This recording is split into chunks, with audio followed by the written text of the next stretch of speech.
Olá, eu me chamo Renata, sou psicóloga clínica com atuação na terapia cognitivo-comportamental e com aperfeiçoamento aí em transtornos alimentares.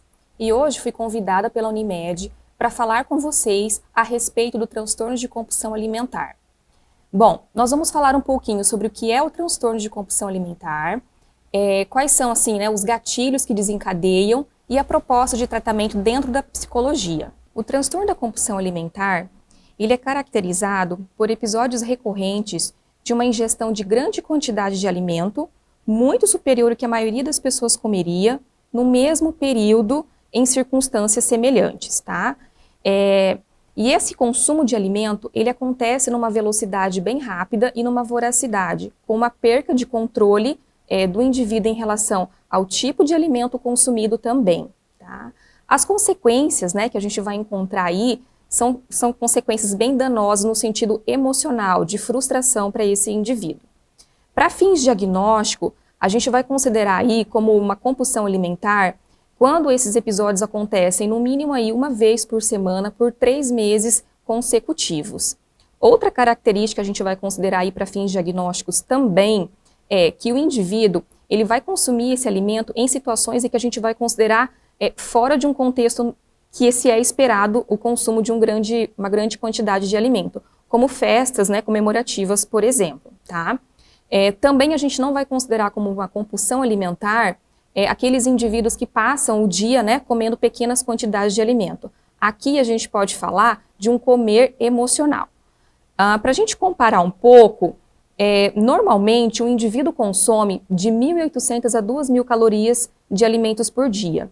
Em um único episódio de compulsão alimentar, esse consumo ele vai estar em torno de 5.000 calorias. Geralmente as pessoas não param para pensar no que elas estão comendo. A necessidade de alívio aqui, quando a gente fala de uma questão emocional, é tão grande que simplesmente o ato de comer o que tem pela frente já causa esse alívio, no sentido de conforto emocional. Dentre os fatores desencadeantes aí de um episódio de compulsão alimentar, a gente tem aí muito hoje, até promovida pelas redes sociais, a chamada ditadura da magreza, O que seria isso? Como sinônimo, a magreza aí de beleza e de sucesso. Então a pessoa, ela coloca lá, eu preciso fazer uma dieta para emagrecer e ter esse sucesso. E aí ela entra no movimento de dieta extremamente restritiva e que vai, a longo prazo, não ser sustentada, porque a gente não é preparado aí, biologicamente falando, para entrar em dietas restritivas, e com isso, ela não consegue permanecer por longo tempo e entra aí num episódio de compulsão alimentar. Aqui, a gente vai encontrar muito aquele pensamento do tudo ou nada. Ou eu faço uma dieta extremamente completa, do início ao fim, ou então eu não consigo fazer, e aí é onde ele entra no gatilho aí da compulsão alimentar. Aqui é muito importante a gente destacar que essas pessoas, elas não conseguem encontrar um caminho do meio aí, de regular um pouco a respeito dessas dietas extremamente restritivas. Outros fatores que contribuem também aí para os episódios de compulsão alimentar são os chamados transtornos psiquiátricos que entram aí como comorbidade.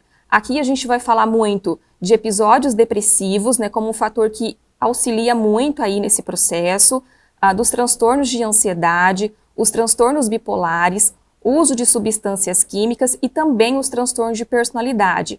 Um outro grande fator importante, principalmente quando a gente fala no aspecto emocional, que são a questão do desconforto emocional, que aqui a gente vai chamar de desregulação emocional. O que acontece aqui?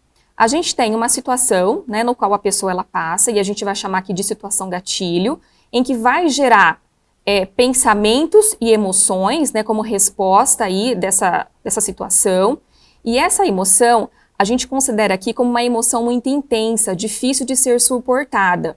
E aí a pessoa ela vai aliviar esse desconforto emocional na busca da comida. Então a comida ela vai entrar aqui como algo que vai trazer conforto emocional. Como que seria isso, na prática? Eu vou dar um exemplo para vocês. Vamos supor que eu estou lá no meu trabalho e eu recebo uma crítica do meu chefe. Eu não sei lidar com essa crítica, me causa muito desconforto, essa dor ela é intensa, e para ter o alívio desse desconforto, eu saio do meu trabalho, Eu passo num fast food, né, vou lá, como milkshake, batata frita, refrigerante, tudo numa quantidade muito acima do que a gente consideraria numa situação normal. E aí vem, naquele momento, o conforto emocional, ele vem um alívio. E aí o que a gente falaria dessas emoções aqui nesse caso, né? Poderia vir aí uma raiva, uma tristeza, uma culpa, e ela acaba sendo aliviada temporariamente. Porém, a longo prazo, as consequências elas são negativas em relação à compulsão alimentar. Por quê? Ok, eu fui lá, comi, aliviou naquele momento, mas ao mesmo tempo, depois me provoca de novo esse desconforto alimentar, esse desconforto emocional, e aí eu recorro novamente a episódios de compulsão alimentar para poder ter o alívio desse sofrimento emocional. Aqui a gente vai dizer que existem algumas pessoas que têm mais predisposição aí, né, biológica mesmo, para sentir esses desconfortos emocionais mais intensos do que outras pessoas. Porque poderia dizer assim, ok, né, ser criticado pelo chefe, tá tudo bem. Porém, para algumas pessoas, isso é difícil de ser suportado, porque ela não consegue ter habilidades aí para manejar, tolerar e lidar com essa própria situação. Bom, o que a gente vê de positivo em relação a isso, então, né? A boa notícia é que há tratamento para isso. A gente pode pensar que a gente pode ensinar, né, esse indivíduo a lidar com essas emoções, a compreender qual é a função daquela emoção que apareceu naquela situação, porque todas as emoções, elas têm uma função muito importante, né, adaptativa para a nossa vida. Então, é necessário que eu compreenda por que aquela emoção apareceu naquele momento, qual é a função dela na minha vida, para que a partir dali eu consiga manejar aquela situação sem ter que recorrer à comida como um alívio daquela emoção, daquele desconforto emocional. E como é que a gente faz isso, então, né, na prática mesmo? Primeiro, a gente precisa entender, assim, né, o que desencadeou aquele episódio de compulsão alimentar, o que a pessoa ela acaba sentindo, ela vai ter que descobrir aí, né, quais são as próprias emoções que desencadeiam tudo aquilo e pensar se existem habilidades que precisam ser trabalhadas aí para o enfrentamento dessas situações. Como no exemplo que eu trouxe acima para vocês, por exemplo, ir falar com o chefe, né, se aquela crítica foi injusta, poder dizer para ele, né, que não está legal, que não foi injusta, ou até mesmo, né, poder perceber que eu errei, e aí eu vou ter que trazer um pouco de autocompaixão, de aceitação daquela situação comigo mesma, e poder buscar aí uma solução para aquele problema. Ao invés de eu buscar na comida um recurso para evitação, né, para aliviar aquela dor naquele momento, naquela situação. Esse trabalho, ele é um trabalho que vai envolver aí uma equipe multidisciplinar, porque aqui a gente vai entrar também num outro processo importante que é a própria distorção da imagem corporal. Essa distorção, ela pode levar aquilo que eu falei lá no início para vocês, né, dos fatores desencadeantes, que seriam a busca, né, do corpo perfeito como um fator de sucesso. Então é um trabalho em conjunto para que a gente possa ir manejar e aprender novas habilidades de como lidar com esse desconforto emocional.